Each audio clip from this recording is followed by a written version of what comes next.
디모데후서 3장 10절로 17절까지의 말씀,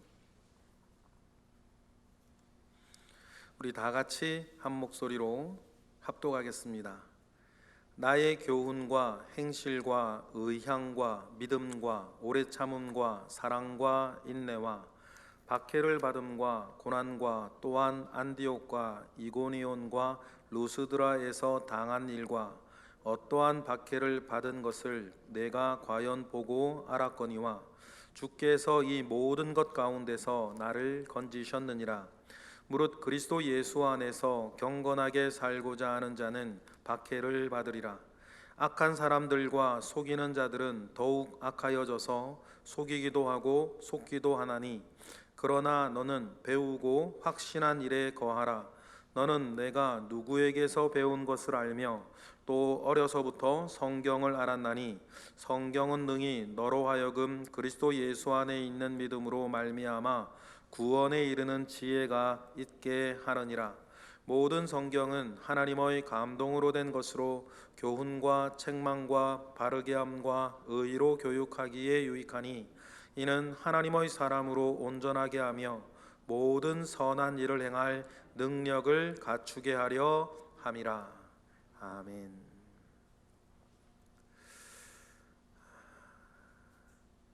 사람과 신발은 오래될수록 좋다, 뭐 이런 얘기가 있죠.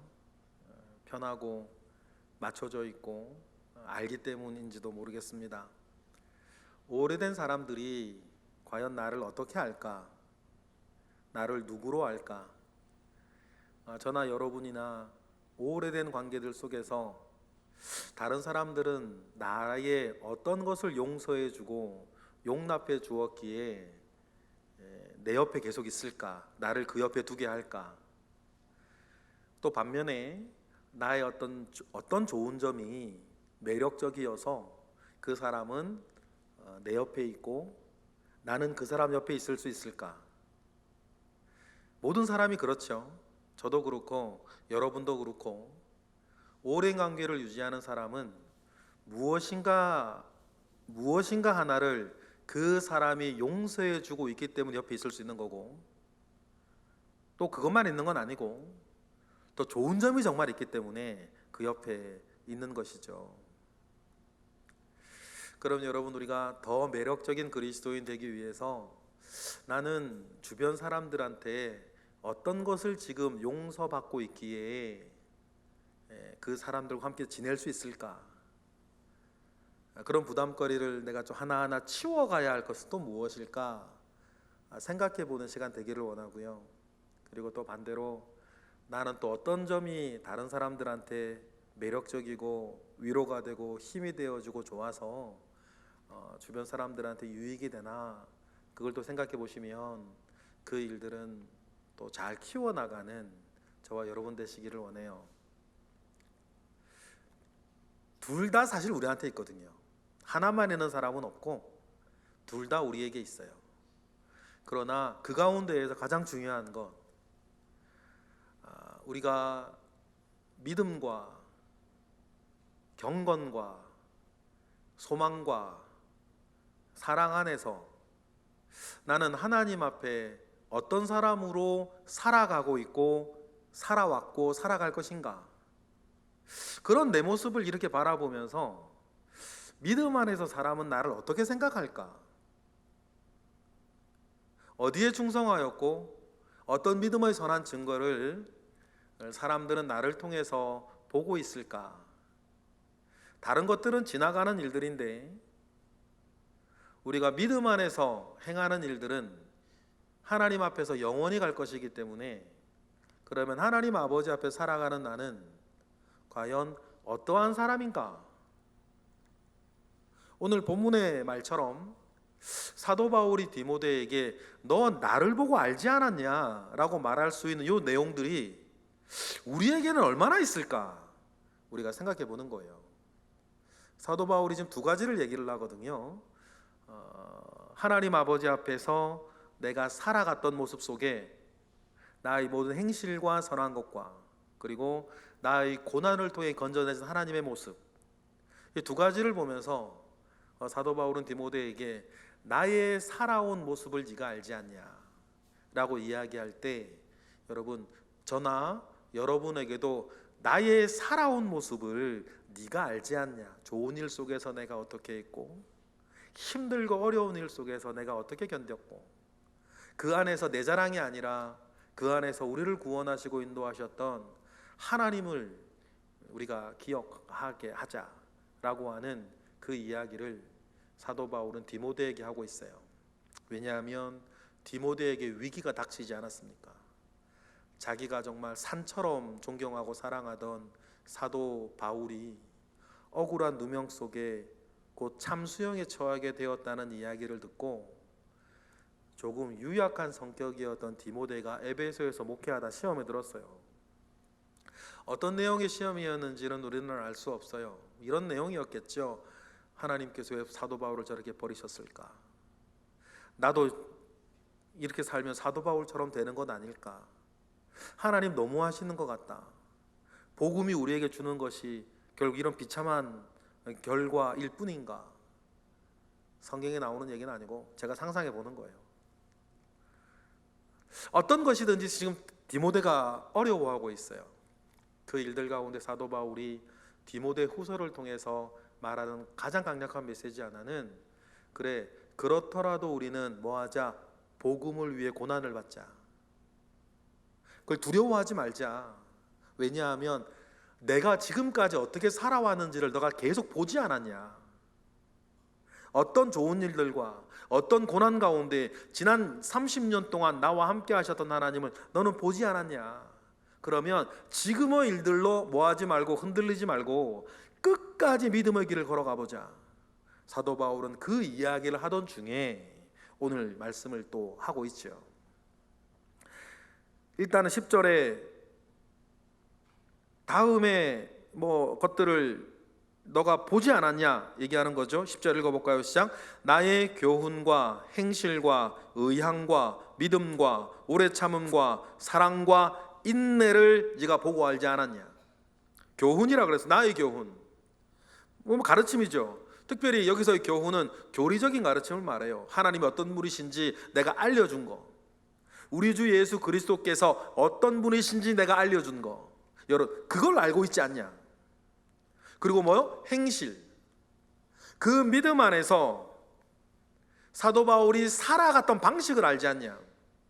여러분, 사는 방식은 전 굉장히 중요하다고 생각을 해요. 사고방식, 행동방식, 이런 일 저런 일이 생겼을 때에 나는 어떻게 반응하며 사는 사람인지, 나의 살아가는 방식, 무엇을 위해서 무엇을 결정하는가. 저는 이거 굉장히 중요하게 생각하는 것 중에 하나가 이거예요. 예를 들어서 목사님, 이것 때문에 저거 지금 좀 미뤄야겠어요. 목사님, 이것 때문에 저거 해야겠는데요. 아니면 이것 때문에 저거를 못 하겠어요. 사소한 약속을 하거나 미룬다든지 어떤 일을 결정을 할 때에 저는 굉장히 중요하게 생각하는 것 중에 하나가 이거예요. 이것 때문에 저거 하겠다라고 하든지 이것 때문에 저거를 못 하겠다라고 했을 때 무엇 때문에 무엇을 지금 포기하고 있나? 무엇 때문에 지금 무엇을 지금 하겠다는 거지? 이거를 기회비용이라 그러죠. 이거를 하기 위해서 내가 지금 포기해야 되는 거, 이것을 기회비용으로 지불하고 내가 지금 이걸 하겠다는 건데, 요 사이에 알고리즘이라 그럴까요? 이 사이의 내용 속에선 뭐가 드러나냐면 나는 뭐가 더 중요한 사람이에요 라고 하는 것이 드러나는 거예요. 이런 거예요. 부모님께 보낼 생활비는 돈이 없어 못 보내는데 애들 학원은 보내야 돼. 그러면 아무리 100마디를 해도 그 사람은 부모 공경하는 것보단 자식 키우게 되게 더 중요한 사람인 거예요. 그죠?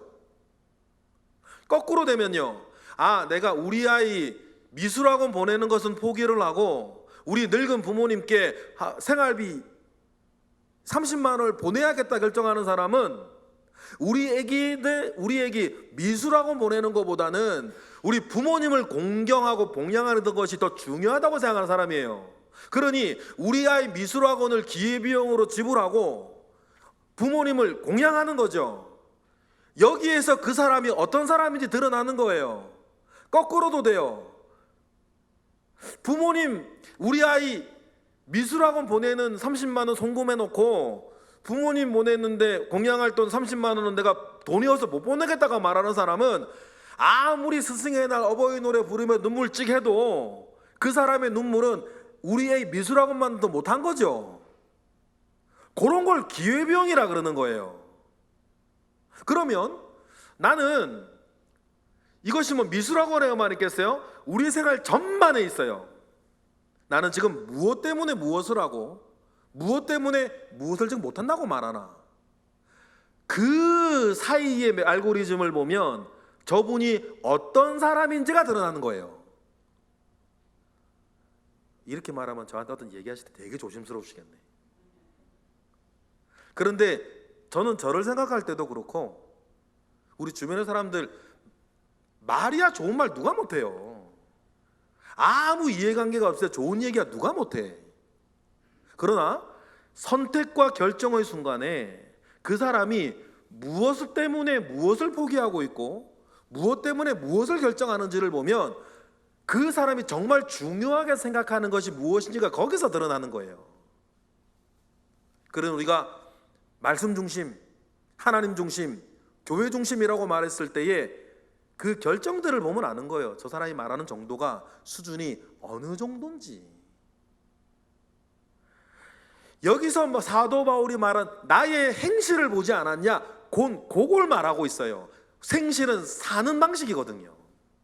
살아가는 방식에서 나는 주님과 주님의 복음과 교회를 위해서 내가 지금 무엇을 포기하고 주의 복음을 선택하며 살았는지에 대한 행실을 디모데야 너는 보지 않았냐, 그거예요.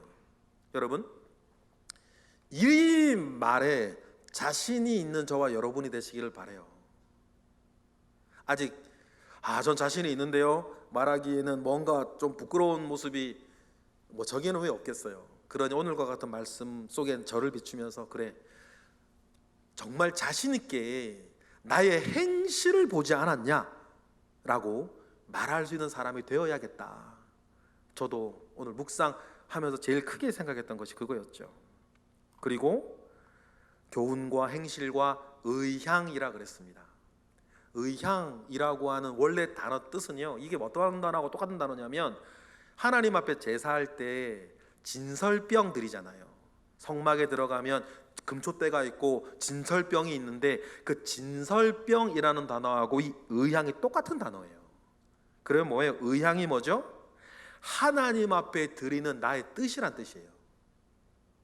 하나님 앞에 드리는 나의 의도, 내가 하나님 앞에 작정하였던 것, 마치 뭐처럼 진설병 하나님께 드리듯이 내 생각과 나의 의도와 나의 어떤 작정한 것을 하나님께 어떻게 내가 드리며 살았던 것을 네가 알지 않냐.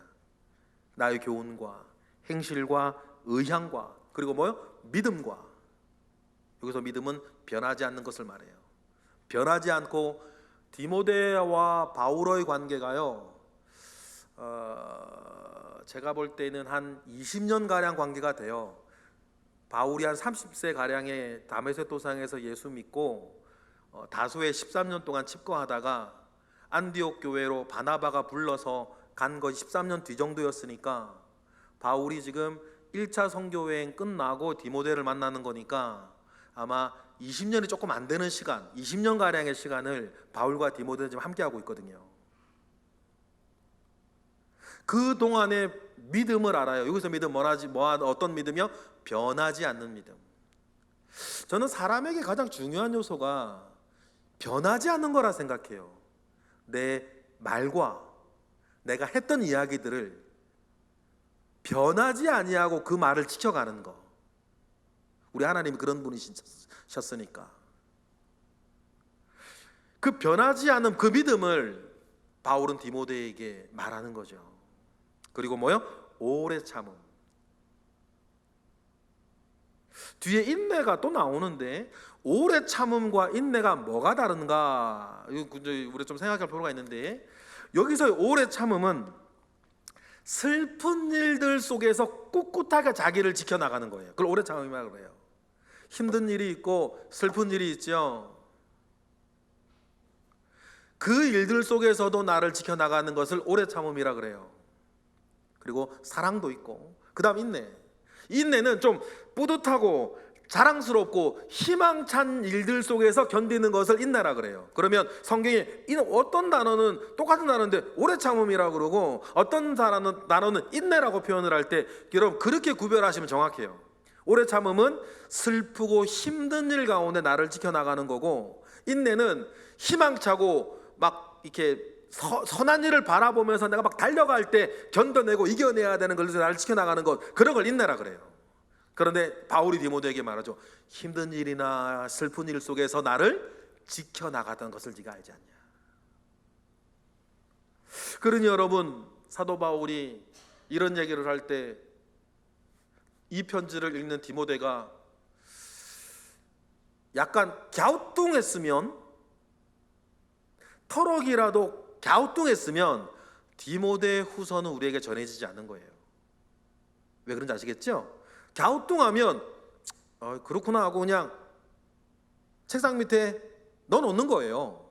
그런데 갸우뚱하지 아니하고 이 단어 하나하나에 디모데가 크게 은혜 받고 하나님이 크게 역사하시니 디모데가 어떻게 한 거예요? 이 편지 이 사람도 읽어보라 그러고 저 사람도 읽어보라 그러고 저 사람도 읽어보라 그러면서 읽는 사람마다 바울을 알고 하나님의 역사하심을 하니 너무 좋아가지고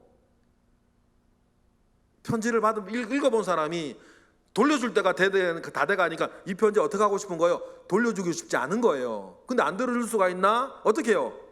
옮겨 적는 거죠. 옮겨 적었어요. 그래서는 디모데에게 돌려주고는, 원본은 돌려주고 자기가 가지고 있는 거 막 읽고 계속 은혜 받다가 자기가 정말 주고 싶은 사람한테 또 주고 또 주고, 그 사람은 또 옮겨줬고 또 옮겨, 그러면서 많은 디모데후서들이 막 한 편을 바울은 썼지만 시간이 좀 지나니까 디모데후서가 막 1000개가 돌아다니기 시작하고, 시간이 더 가면 10,000개가 돌아다니기 시작하고, 이런 걸 전문용어로 사본이라 그러거든요. 그래서 모든 교회들이 디모데후서를 읽고 막 울고 의뢰받고, 그래서 나중에 어떻게 돼요? 오늘 우리가 아는 디모데후서가 되는 거예요. 그러면 바울은 맨 처음에 자기가 쓰는 편지가 성경이 될 줄 몰랐죠. 그런데 그렇게 성경이 되어질 정도로 단어 하나하나를 적을 때에 사람들은 여기에서 진실을 보는 거예요. 진심을 보았어요. 그리고 그 속에서 역사하신 하나님을 보신 거예요. 그러면 바울이 이 얘기를 할 때에 한 단어 한 단어를 읽을 때마다 사람들은 가슴을 치면서 정말 그렇지, 나도 바울처럼 주를 쫓아, 그런 은혜들이 흘러가게 하였던 뭐가 있었던 거예요? 바울의 삶이 있었던 거예요. 여러분, 이러한 은혜가 가장 적게는 여러분 집안에 흘렀으면 좋겠어요. 우리 어머니 보았을 때, 우리 아버지 보았을 때. 저도 지금 우리 어머니 만나면 좀 회개하고 싶은 게, 회개를 못했는데 새벽 기도 마치고 머리에 잠자고 손에 손 얹고 기도할 때 왜 그러냐고, 졸려 죽겠는데. 그래서 제가 매번 정신없이 자고 있었고요. 가끔은 소리만 들으면 잤고요. 그 목소리를 제가 지금도 기억해요. 내용은 기억 안 나요. 또 2-3번 정도 제가 자다가 일어나가지고 그만 좀 하라고 막 했던 소리 쳤던 기억이 나요. 왜 그러냐고, 자는데. 나중에 지금 생각해 보면요, 우리 어머니께 너무 죄송해요. 회개하고 싶은데 돌아가시고 안 계셔. 천국 가면 그때 회개하고 싶은 첫 번째 마음이 그 마음이에요. 여러분, 작은 예지만 여러분들도 그렇게 하실 수 있어요. 하시고 계신지도 모르겠어요. 바울이 지금 디모데에게 흘려보내는 그 은혜, 가장 작게는요, 여러분 집안에서 흐르고 있었으면 좋겠어요. 그래서 나중에라도, 심지어 우리가 죽은 뒤에라도 여러분의 아들과 딸들이 우리 어머니를 생각하고 아버지를 기억할 때, 우리 할머니나 할아버지를 기억할 때, 그분으로부터 내가 흘려받았던 그 은혜들을 기억하고 그들을 믿음 가운데 굳건히 세워주게 되는 그런 은혜가 있기를 바랍니다. 바울의 이 편지는 그렇게 흘러갔던 거고, 우리가 읽었던 10절의 말씀 한 단어 한 단어 한 단어가 많은 사람들에게는 도전이 되었던 거죠. 그리고는 11절에 또 그런 것뿐 아니라 그것이 진심, 주님을 향한 바울의 진심이었던 것을 디모데는 잘 알았어요. 왜냐하면 말만 한 게 아니었고 11절의 상황을 디모데는 누구보다도 잘 알고 있었거든요. 우리 11절 읽어볼까요? 시작. 박해를 받음과 고난과 또한 안디옥과 이고니온과 루스드라에서 당한 일과 어떠한 박해를 받은 것을 내가 과연 보고 알았거니와 주께서 이 모든 것 가운데서 나를 건지신 것을 알아요. 11절에 나오는 모든 도시들이 갈라디아 지방에 있는 도시들이에요. 갈라디아 지방 안에 루스드라에서 바울이 특별히, 우리가 알려진 이야기, 다른 내용은 우리가 잘 어떤 일이 있었는지 잘 알 수 없는데, 특히 루스드라에서 있었던 유명한 이야기는 여러분들이 아시는 이야기예요. 루스드라에서 바울이 복음을 전하다가 사람들한테 붙잡혀서 바울이 돌에 맞죠. 돌에 맞아서 바울이 픽 쓰러져 죽어요. 그래서 돌로 치던 사람들이 바울이 죽은 줄 알고 성박 시체 버리는 곳에, 옛날에 그런 곳이 있었어요. 성박 시체 버리는 곳에 바울을 내다 버리죠. 그래서 바울이 이렇게 그곳에 누워 있다가 그날 밤 어떻게 돼요? 그 루스드라에 있던 그 기독교인들이 와가지고 이렇게 바울이 죽은 줄 알고 그 사람들도 거기서 어떤 뭐 장례를 치르려고 뭐 어떻게 했겠죠. 그때 바울이 한 거예요. 그 눈을 번쩍 뜨죠. 그리고 바울 벌떡 일어나요. 그 뒷 사건이 저는 더 저한테는 은혜가 됐었어요. 여러분, 돌에 맞았으면요, 저도 여기에 흉터가, 얼굴에 왼쪽 눈썹에 흉터가 하나 있는데, 이거는 저도 복음 전하다가 난 흉터는 얼마나 좋으련만 화장실에서 급해가지고 앉다가 너무 급하게 앉아가지고 휴지거리에 찍혀가지고, 설사나기 직전에 돌도 아니고 휴지거리 거기 이렇게 막 스테로된 거 이게 거기에 찍혀가지고요, 그 화장실은 전기가 나와가지고 불도 안 들어와. 한참 볼일을 보고 있는데 막 뭐가 흘러내리길래 왜 땀이 이렇게 나나. 그리고 이렇게 왔는데 땀이 계속 나서 보니까 핀 거죠. 그런데 그 흉터가 이렇게 났어요. 제가 이 흉터를 말씀드리는 것은 다른 뜻이 아니고, 바울이요, 휴지거리에 찍힌 것도 아니고 한 사람이 돌 하나 던진 것도 아니고 수십 명의 사람들이 막 돌을 던져가지고 얻어 터졌으면요, 루스드라에서 눈이 번쩍 떴을 때 바울의 몰골이 어땠을까? 쩔뚝쩔뚝거리고 온몸에 피고 멍이고, 그래서 일어났을 거예요. 그러면 어떻게 해야 돼요, 여러분? 가서 좀 치료받고 쉬어야지. 근데 일어나자마자 바울이 어떻게 해요? 바로 더베로 가서 복음을 전해요. 그런데요, 이 광경을 계속 지켜보고 있던 10대 후반의 청년이 하나 있었어요. 그가 감동을 받아요. 그리고 바울이 1차 선교 여행을 끝나고 2차 선교 여행 때 다시 루스드라에 왔을 때 그 청년이, 이제 20살도 안 된 청년이 바울 앞에 나와서 내가 바울 선생님과 함께 복음을 전하고 싶다고 말한 청년이 하나 있었는데, 그 사람이 디모데였던 거예요. 1차 선교 여행 전까지 디모데는 기독교인 같지는 않아요. 그런데 바울이 확실히 말하는 게 그거죠. 내가 루스드라에서 어떤 고난과 어떤 그 고통 속에서도 복음을 전해왔던 걸 네가 다 보고 알지 않았냐. 바울이 지금 그래서 내가 얼마나 대단하지 그 얘기를 하는 게 아니에요. 11절 마지막에 보니까 주께서 이 모든 것 가운데 나를 건지셨던 것을 네가 직접 보지 않았냐. 갈라디아 전도할 때, 갈라디아 지방 전도할 때. 그러니까 디모데는요 정말 알죠. 그때 죽은 줄 알았던 사도 바울이 눈 뜬 것과 쩔뚝쩔뚝 온몸에 멍든 몸을 가지고, 그래도 난 데베까지 가서 복음을 전하는 바울을 보면서 디모데가 맨 처음에는 이런 마음을 가졌겠죠. 저 사람 뭐지? 어떻게 저렇게 살 수 있지? 그 다음, 저 사람을 저렇게 살게 하는 그것은 무엇일까? 그리고 복음.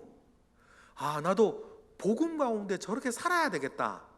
그래서 바울이 두 번째 루스드라에 왔을 때 바울 또 쫓아다니면서 함께 복음 전하겠다고 그렇게 따라갔고, 20년의 시간이 흐른 뒤 디모데후서를 쓸 때는 내 가장 사랑하는 자요, 내 아들인 디모데에게 지금 편지를 죽기 직전에 쓰는 거 아닙니까? 유언으로. 디모데후서를 둘러싸고 있는 이야기는 이렇게 아름다워요. 또 비장하죠. 그리고는 바울이 디모데에게 말하는 거예요. 흔들리지 마라. 겁내지 마라. 그 모든 것에서 나를 건지신 하나님이 계시지 않냐? 너 보지 않았냐? 그러면 이 모든 일들 속에서도 하나님 나를 건지실 것이다. 그래, 너는 걱정하지 말고 나와 함께 복음과 함께 뭐를 받으라? 고난을 받으라고 하는 것이죠. 그리고는 사도 바울은 디모데후서를 보내고 얼마 지나지 않아 로마 서쪽 3km 지점에 있는 형장으로 끌려가서 참수를 당합니다. 참수를 당할 때 사도 바울이 망나니가 목을 치기 직전에 주 예수야라고 크게 소리 질렀다 그러죠. 그리고 목이 잘려 죽는데, 다시 한번 생각해 보십시다. 하나님 그때 바울을 건지신 걸까? 안 건지신 걸까? 디모데가 그걸 보면서 하나님 그때 바울 그때는 안 건지시고 죽게 만드셨다라고 디모데가 깨달아서 생각했으면 디모데후서는 안전해지는 거예요. 그런데 디모데후서가 전해지는 것은 바울이 목이 잘려 죽는 그 순간에도 하나님은 바울을 건지시는구나 라고 하는 것을 디모데는 알았기 때문에, 보았기 때문에 디모데후서가 전해지는 거예요. 그러면 이거는 여러분의 묵상 가운데 던져둘 것, 목이 잘려나가는 그 순간에 그럼 하나님은 바울을 어떤 방식으로 건지신 것일까? 주 예수야 소리치면서 죽었던 그 바울을 하나님은 어떤 내용으로 그를 건지신 것일까? 이 부분은 여러분의 묵상인 거고, 그러나 디모데는 그 순간에도 바울을 건지는 하나님을 알았던 거고, 그러 디모데는 바울의 뒤를 이어서 주님 앞에서 멋지게 삶을 살았던 것을 우리는 알고 있는 것입니다. 그리고는 12절에 내가 지금 세상의 미움을 받아 이렇게 죽지만, 디모데에게도 그것을 두려워하지 말고 예수 안에 있는 사람은 이렇게 세상의 미움을 받으며 살 거다 라고, 앞으로도 그럴 거다, 우리도 마찬가지 그럴 거다, 우리가 예수 믿고 복음 믿음 안에 사는데 세상에서 아무 불편함이 없다. 만약에 여러분들이 지금 살면서요, 내가 믿음 가운데 살고 있는데 세상에서 아무런 불편함이 없다 그렇게 느껴지시면 세상이 잘못됐든지 여러분의 믿음이 잘못되어 있는 거예요. 근데 우리가 알지, 세상이 잘못되어 있을 리는 없어. 내가 믿음 안에 사는데 세상에서 불편한 게 없고 아무런 어려움이 없다, 그러면 여러분 지금 믿음이 잘못되어 있는 거예요. 주님이 바울이 이렇게 말씀하시죠. 12절 읽어볼까요? 무릇 그리스도 예수 안에서 경건하게 살고자 하는 자는 뭘 받을 것이다? 박해를 받을 것이다. 그리고 13절, 사람들 계속 그렇게 할 거다. 악한 사람들과 속이는 자들은 더욱 악하여져서 속이기도 하고 속기도 할 것인데, 세상은 점점 이렇게 될 건데, 이런 세상은 예수 안에 경건하게 살고자 하는 사람을 어떻게 할 거다? 계속 박해할 거다. 그걸 두려워하지 마라. 예수님도 이야기하셨죠. 예수님도 이야기를 하셔서 로마서 10장 16절에 보니까 뭐라 그러세요? 로마서 10장 16절 시작. 그러나 그들이 다 복음을 순종하지 아니하였도다. 이사야가 이르되 주여 우리가 전한 것을 누가 믿었나이까 하였으니 17절 믿음은 들음에서 나며 네네네 말씀이 조금 일찍 갔네요. 네, 요한복음을 제가 안 드렸나 봐요. 여러분 우리가 요한복음 말씀을 다시 한번 볼까요? 요한복음 15장. 요한복음 15장 있나요? 요한복음 15장 18절 19절 읽어볼까요? 시작. 세상이 너희를 미워하면 너희가 먼저 나를 미워한 줄 알라. 너희가 세상에 속하였으면 세상이 자기의 것을 사랑할 것이나 너희는 세상에 속한 자가 아니요 도리어 내가 너희를 세상에서 택하였기 때문에 세상은 너희를 뭐하느니라 미워하는 거예요. 여러분 세상이 그리스도인을 미워하는 것은 주님은 이렇게 미리 말씀하셨습니다. 세상이 그리스도인들을 미워하는 것은 세상이 예수 그리스도를 미워하기 때문이다. 그러면 왜 세상은 예수님과 예수 그리스도인을 미워하는가? 내가 세상에서 너희를 택하여 불러냈기 때문이다. 그러니 꼭 기억해라. 세상이 너희를 미워한다면 미워하는 세상이 누군지는 여러분들이 아세요. 여러분 남편일 수도 있고 여러분 아들일 수도 있고 여러분이 믿음 가지고 살아가는 그 자체를 가지고 계속 조롱하고 핍박하고 비난하고 밀쳐내고 했던 그 모든 사람들인 거예요. 아쉬운 건 그 가운데 여러분들이 인간적으로 사랑하는 사람들도 있어요. 상관없는 사람들도 있죠. 그러나 내가 믿음을 가지고 있다고 나를 조롱하고 미워하고 박해하는 그 모든 사람들, 지금까지 그랬던 사람이 내일은 변하기를 바랍니다. 그래 그 전까지는 그 사람들이 여러분들을 미워하는 이유는 영적으로 잘 보셔야 돼요. 여러분을 미워하기 전에 주님 말씀하셨어요. 그들은 나를 미워하기 때문이다. 그리고 너희들이 이 세상에 속한 사람이 아니라 예수께 속한 사람인 것을 안다. 그래서 너희를 미워하는 것이다. 여러분 그 사실을 꼭 기억하고 사세요. 물론 믿음 때문에 당하는 고난을 말해요. 여러분이 잘못해 당하는 고난 말고, 여러분이 믿음 때문에 당하는 고난이라고 한다면 그 원리를 꼭 기억하시기를 바라요. 그러니 여러분 우리가 믿음 가운데 이런 원리를 이해하고 우리가 견디는 것, 그리고 그 미워하는 그 사람들을 위해 기도하는 것. 왜냐하면 세상에서 여러분은 낯선 사람들이에요. 왜냐하면 세상에서 말하는 삶의 원리대로 살아가질 않거든요. 그래 아주 낯설죠. 자기의 욕망이나 세상의 돈이나 명예나 세상의 것을 쫓아 살지 아니하고 전혀 세상에 속하지 아니한 하나님의 말씀을 따라 내가 살려고 애를 쓰니 여러분이 살아가는 방식은 세상은 되게 낯설어요. 그러니까 낯서니까 조롱하고 욕하고 비난하는 거죠. 그 박해하는 거죠.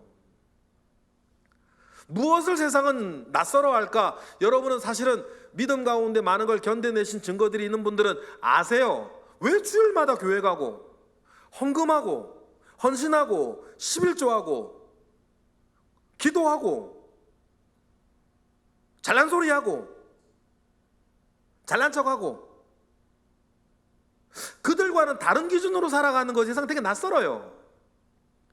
그 낯설미 틈이 되어져서 우리의 믿음과 복음과 그리스도인과 예수를 미워하기에 여러분을 조롱하고 미워하는 거. 여러분 그 이 전체적인 메커니즘을 잘 이해하시면 그래 세상은 원래 저런 거다 이해하시면 오늘 우리의 삶을 견뎌내는데 더 쉬운 거예요. 그리고 우리는 이게 끝이 아니지 않습니까? 주님께서 우리를 어떻게 이끌어 가실지 복음이 우리에게 주는 소망이 있으니까 그 안에서 우리는 견뎌내는 거고 승리를 향해 다름박질하는 거고, 바울은 이기고 있고 흔들리고 있는 디모데에게 너 정신 차려라. 너가 그동안 20년 가까이 나와 함께 하면서 14절이 있지 않았냐? 뭐요? 14절 시작. 그러나 너는 배우고 확실한 일에 거하라. 너는 내가 누구에게 배운 줄 알아라. 이 씨앗을 디모데 후서 1장 5절에 보니까 누구로부터 시작했어요?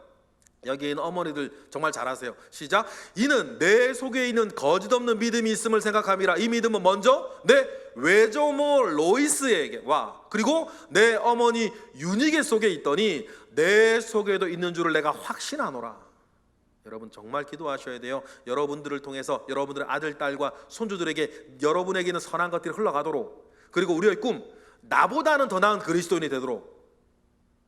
그랬다가 이 사람이 말입니다, 이 디모데가 그렇게 흘려받았던 외조모와 어머니를 통해 받았던 것들을 누구를 만나면서, 바울을 만나면서 자라갔던, 그래서 내게 배우고 확신한 것, 그 안에 거하라. 거하다는 말이 출석 체크하다는 뜻이거든요. 그러면 뭡니까? 거하다는 말, 그 안에 살다는 말인데, 매일 출석 체크하듯이 매일 출석 체크하면서 하나님 너가 무엇을 배웠고, 복음 안에서 어떤 것을 알게 되었고 어떤 걸 누리게 되었는지 매일 출석 체크하면서 너 자신을 점검하고 그 안에서 살 것을 알아라. 그래, 지금 뭐 하지 말아라. 흔들리지 말라고 하는 거예요.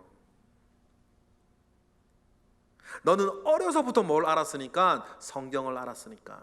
15절 보실까요? 시작. 또 어려서부터 성경을 알았나니 성경은 능히 너로 하여금 그리스도 예수 안에 있는 믿음으로 말미암아 구원에 이르는 지혜가 디모데 너에게 있게 할 것이니까 그 안에 거하라는 거예요. 디모데만요, 저와 여러분도.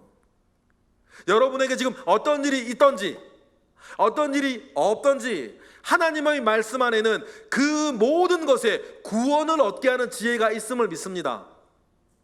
그 간증이 저에게도 있고 사실 여러분에게도 있죠. 저는 지금 서서 막 이야기하니까 더 많이 알려주는 거고 여러분들도 있어요. 그러니 앞으로 그 증거 위에서 어려서부터 우리가 알았던 성경에는 구원에 이르는 지혜가 있음을 우린 또 확신하고 오늘의 삶을 또 계속해서 뚜벅뚜벅 소처럼 걸어나가는 거. 어떤 일이 있거나 없거나 세상 일에 일희일비하지 아니하고 우리는 세상 일에 영향받으며 사는 것이 아니라 하나님의 말씀에 영향을 받으면서 세상 일에 일희일비하지 않고 소처럼 믿음의 길을 뚜벅뚜벅 걸어가다 보면 여러분, 우리가 가야 할 곳에 주님 우리 세워주실 줄 믿습니다. 그러니 여러분, 우리가 이런 말씀을 가지고 있는 사람으로 우리 이 말씀을 이렇게 늘 전하며 말하며 살아가는 사람 되시기를 원해요. 로마서 10장에 보니까 이렇게 우리가 말을 해도 많은 사람들이 듣지 않을 거라는 것 바울도 알았고 주님도 알았어요. 그래서 로마서에서 뭐라 그래요? 로마서 10장 16절에 보니까 시작. 그러나 그들이 다 복음을 순종하지 아니하였도다. 이사야도 그랬어요. 이사야가 이르되 주여 우리가 전하는 것을 누가 믿었나이까? 아무도 안 믿었습니다. 내가 그렇게 전해도. 17. 그런데도 뭐라 그래요? 믿음은 뭐에서 나고 들음에서 나며 들음은 뭐에서 나고 그리스도의 말씀으로 말미암음이 믿든 안 믿든 지금 듣든 안 듣든 우린 뭘 하자? 계속 복음을 말하자. 여러분 집에서부터 교회에서부터 어디서든지 이 내용을 조금 확장하면요, 이사야 6장 내용이죠. 이사야 6장에 보면 이사야가 여러 하나님으로부터 부름을 받고 다음과 같이 말을 해요. 이사야 6장 8절 시작. 내가 또 주의 목소리를 들으니 주께서 이르시되 내가 누구를 보내며 누가 우리를 위해서 갈고 하시니 그때 이사야예요. 내가 이르되 내가 여기 있나이다 나를 보내소서. 이사야가 말을 해요. 그런데 이사야가 내가 주의 말씀 들고 가겠습니다라고 말할 때 하나님이 내가 주의 말씀을 들고 가겠다라고 하는 이사야에게 그래 너 가면 잘 될 거야 내가 도와주지 그렇게 말씀하시지 않으세요? 이사야 네가 말씀을 들고 간다 하더라도 너에게 이렇게 될 거야 말씀하시죠. 9절 10절 볼까요? 시작. 여호와께서 이르시되 가서 이 백성에게 이르기를 너희가 듣기는 들어도 깨닫지 못할 것이요 보기는 보아도 알지 못하리라 하여 10절. 이 백성의 마음을 둔하게 하며 그들의 귀가 막히고 그들의 눈이 감기게 하라. 염려하건대 그들이 눈으로 보고 귀로 듣고 마음으로 깨닫고 다시 돌아와 고침을 받을까 하노라 하시기로 말씀하시는 거예요. 지금 하나님 뭐라 그러시는 거예요? 이사야가 지금 내가 말씀 들고 가겠나이다 라고 하니 하나님 이렇게 말씀하시는 거예요. 그들의 마음이 둔하여져서 네가 전하여도 그들은 듣지 않겠고 네가 보여줘도 그들은 보지도 못할 것이고 네가 알게 하여도 그들이 깨닫지 못할 것이다. 그리고 그래도 가겠냐? 하나님 이사야에 그 말씀을 하시는 거예요. 그래도 가겠냐라고 했을 때 그 이야기를 듣고 이사야가 대답하고 그 대답해 주신 하나님의 말씀이 11절 13절인데 이 말씀이 우리에게 굉장히 중요한 말씀이잖아요. 일단 뭐라 그러세요? 11절 이사야가 대답하고 하나님은 그 대답에 말씀하십니다. 시작. 내가 이르되 주여 어느 때까지니까 하였더니 주께서 대답하시되 성읍들은 황폐하여 주민이 없으며 가옥들에는 사람이 없고 이 토지는 황폐하게 될 때까지다. 여호와께서 사람들을 멀리 옮기셔서 이 땅 가운데 황폐한 곳이 많아질 때까지 사람들은 듣지 않을 것이다. 그런데 그 속에 뭐가 있다? 그 중에 10분의 1이 아직 남아있을지라도 이것도 황폐하게 될 것이나 밤나무와 상수리나무가 배임을 당하여도 그 그루터기는 남아있는 것 같이 거룩한 씨가 이 땅에 그루터기니라 하시더라. 그래 뭐라는 거예요? 그러니까 아무도 듣지 않고 아무도 보아도 보지 않고 아무리 깨닫지 않는 이때, 그래 모든 것이 황폐해지고 무너져내는 그때라 하더라도 네가 가서 전해야 되는 것은 그래도 뭐가 있기 때문이요? 반응하는 한 사람의 그루터기라도 있기 때문이다. 그 거룩한 씨가 있을 것이니 그 한 사람이라도 바라보면서 실패와 좌절과 어려움 속에서도 믿음의 길을 걸어가겠냐? 하나님은 이사야에게 말씀하시고 또 바울에게 말씀하시고, 바울은 자기가 받은 그 말씀을 지금 누구에게? 디모데에게 말하는 거예요. 그러니 복음과 함께 나와 고난을 받겠냐라고 말하는 거죠. 여러분, 이것이 왜 우리에게 중요합니까? 듣지 않고 여러분 아들 얘기일 수도 있고, 아무리 보여줘도 보지 못하고 여러분 딸일 수도 있고 며느리일 수도 있고, 지금 또 주변에 많은 다른 사람들일 수도 있고, 그럼에도 불구하고 우리가 하나님의 말씀과 복음을 그래도 계속 말해야 되는 것은 그 가운데 누가 있을 것이기 때문이에요. 거룩한 씨가 있을 것이기 때문이에요. 그리고 우리를 돌아보면 우리를 이와 같이 거듭나게 한 것도 다른 게 아니었고 누군가 전해준 말씀 때문이었다는 거예요. 베드로전서 1장 23절 보실까요? 시작. 다 같이. 너희가 거듭난 것은 썩어질 씨로 된 것이 아니요 썩지 아니할 씨로 된 것이니 살아있고 항상 있는 하나님의 말씀으로 되었느니라. 그러므로 모든 육체는 풀과 같고 그 모든 영광은 풀의 꽃과 같으니 풀은 마르고 꽃은 떨어지되 오직 주의 말씀은 세세토록 있도다 하였으니 너희에게 전해진 복음이 곧 이 말씀이니. 여러분, 우리도 그 거룩한 씨가 되어서 아무도 듣지 않고 있을 때 우리에게 그 말씀이 들렸고 여러분은 거듭났고 오늘에 이르게 되었다는 것을 우리 기억하는 거예요. 그러니 누가 듣든지 안 듣든지 우리의 말은 뭐예요? 믿음은 들음에서 나니까 계속 말하는 거. 그 가운데 고난과 환난과 고통이 있다 할지라도 그래도 소처럼 걸어가면서 말하는 것. 여러분, 그것이 저와 여러분에게 걸어가야 할 길이고 바울이 걸어왔던 길이고 바울을 통해서 디모데가 걸어가야 할 길이고, 이 모든 것을 누가 이끄시고? 하나님이 이끄시고, 하나님 우리를 이끄실 때 가장 중요한 우리의 기준은 하나님의 말씀이고 성경이니 16절 17절처럼 다음 이어서 붙이는 말씀하시는 거죠. 그런 성경이 어떤 것이라는 거예요? 16절 시작. 모든 성경은 하나님의 감동으로 된 것으로 교훈과 책망과 바르게 함과 의로 교육하기에 유익하니, 이까지 했어요. 그래서 그 하나님의 말씀이 우리를 이끌어 가실 때에 네 가지를 한다. 교훈이에요. 우리가 믿는 바가 무엇인지를 알려주는 것이죠. 그리고 책망입니다. 꾸짖는 거예요. 저와 여러분의 죄를 폭로하는 것입니다. 그 책망을 받을 때에 기분 나빠하는 사람은 교회 다니면 안 되는 사람, 말씀으로 책망을 받을 때에 회개하는 사람은 교회 다녀야 되는 사람. 하나님의 말씀이 하는 게 교훈과 책망이라는데 말씀으로 책망을 받을 때에 목사님이 친대느니 다 들으라고 지금 욕한대느니 기분 나빠하고 상처받았대느니 그렇게 말하는 분들은 교회 다니면 안 되는 분들이에요. 사실은 심하게 얘기하면. 그러나 시험대로 그렇게 할 수는 있겠죠. 그러나 우리 먼저 고백합시다. 하나님의 말씀이 하는 건 교훈과 책망이다. 내 죄를 드러내는 거다. 그래서 나에게 죄를 드러내서 뭐하게 하는 것? 회개하게 하는 거다. 그리고는 뭐예요? 바르게 함이에요. 바르게 함은 우리를 회복시키는 거죠. 그리고 의로 교육함이라 그랬어요. 의로운 삶을 살 수 있도록 힘을 주는 것이에요. 그렇게 해서 교훈과 책망과 바르게 함과 의로 교육함을 통해서 우리에게 다음의 두 가지를 이루려고 하는 거다. 하나님의 말씀은 17절 읽어볼까요? 시작. 이는 하나님의 사람으로 뭐하게? 온전하게 하며 모든 선한 일을 행할 능력을 갖추게 하는 것이다. 하나님의 사람으로 온전하게 한다는 것은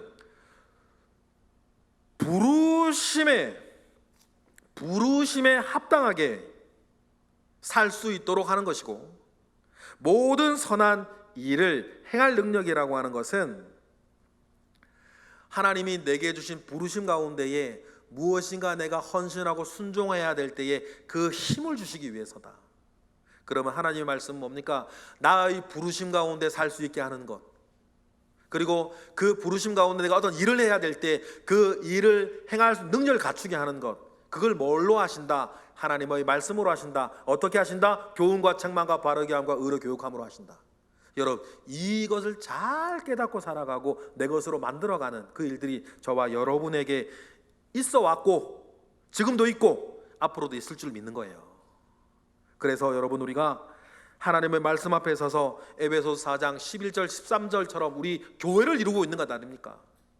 교회가 어떤 교회입니까?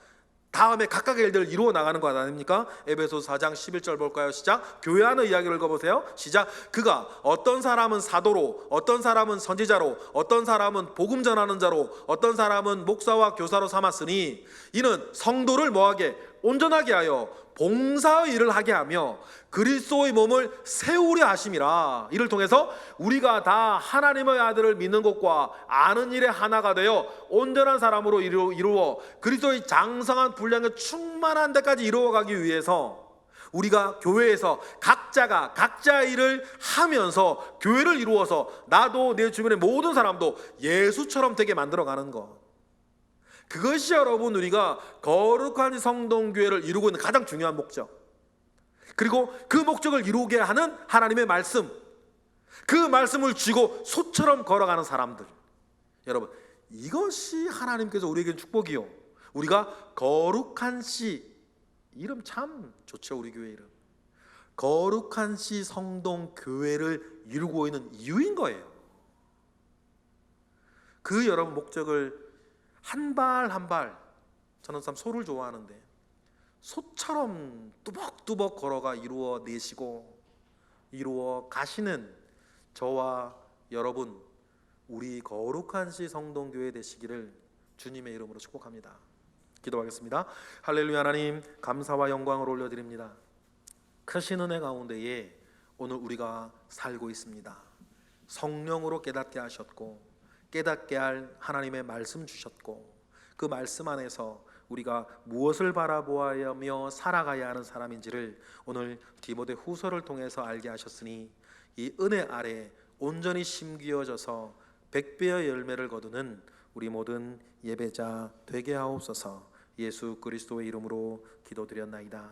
아멘.